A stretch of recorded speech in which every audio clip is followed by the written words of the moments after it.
mayong buntag kaninyo diha mga kadol. Kani dol na naputay bagong issue kadol.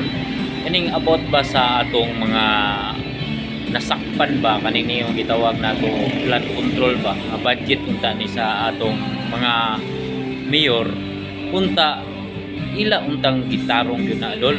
Kay mo man ay usa sa pinaka importansya nga project unta dol kay ang baha dol dili man na mapugngan dol munang hinatunta nga ang mga naa sa kahitasan o mga punuan sa mga politika dol dili unta nila ipatibabaw ang korupsyon dol.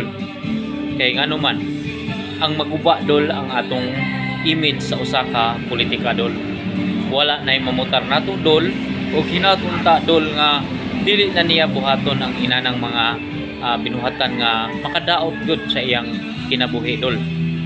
Og karon dol atong himas-himason og asa gud kini ang budget dol.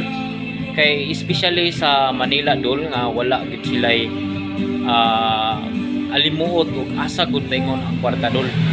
Basta kay kusgan lang dol di gud angay na mapugngan tungod kay ang kwartahan dol lisod kayo mapreso dol munang makaingon ta nga ang justisyas dol dili guna siya patas.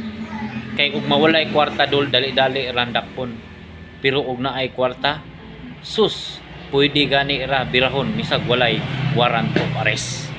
Mayong salamat dol og kani mayong buntag.